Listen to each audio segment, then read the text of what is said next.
Hi, everyone. This week, I want to talk a little bit about the dark side of private service that really no one talks about. You know, there's so many non-disclosure agreements out there that it's really hard to discuss anything that goes on behind the scenes in someone's home, and as it should be. But reports came out last week about Kobe Bryant's widow, Vanessa Bryant, winning a lawsuit against the photographers who took those pictures of that crash site. And all I can say about that is that has got to be a horrific nightmare to sit through with your children and all of those family members involved. I send my heartfelt condolences to everyone involved in this tragic story.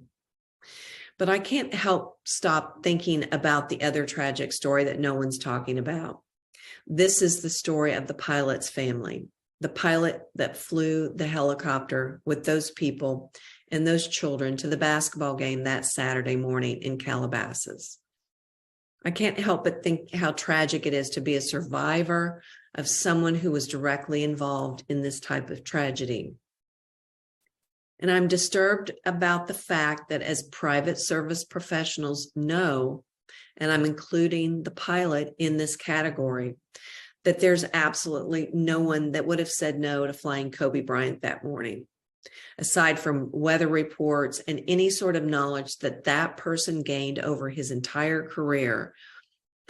We know that if he had said yes, had said, yeah, hey, Kobe, it's not a good idea to fly that morning, that not only would someone have stepped in a heartbeat to fly them to that basketball game in that helicopter, the pilot probably would have lost his job and maybe his career that had taken him years to get to the point where he could fly an A-lister like Kobe Bryant anywhere he wants to go and anytime he wants to go.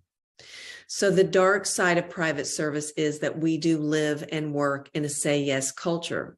And I think the rest of the world doesn't understand that common logic and knowledge and boundaries do not apply when we work for people of that level of wealth. And it's not likely that Kobe asked him to ignore the weather reports or common logic. It's just that the end goal was to get them to the basketball game that morning in whatever way was possible, which at that point was the helicopter.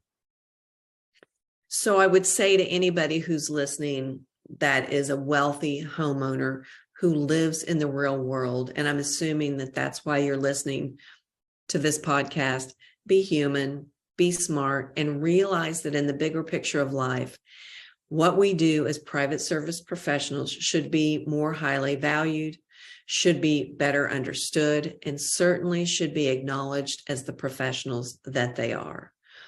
They did not reach your doorstep by being a subpar candidate. They just didn't.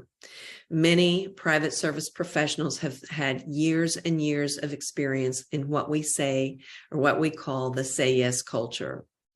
And we work in some surreal circumstances. And there's nothing more surreal than understanding that when you're hired to do a job for a A-list, ultra high net worth individual, that is the task at hand. And if you're not willing to do it, someone else will be willing to step in and do it for you. So that's what I have today. I wanted to shine a light on something that probably no one else is thinking about, or certainly talking about. An awareness of the fact that even if you think you as a luxury home owner are low need or low touch, that your needs don't in any way, shape, or form compare to the needs of Kobe Bryant or any other millionaire or billionaire for that matter. There is a cost to be paid in this say yes culture. So I'll end on this note. Let's all be human and value each other for the worth that we all bring to the table, no matter what our finances look like. Everyone's lives matter. Thank you.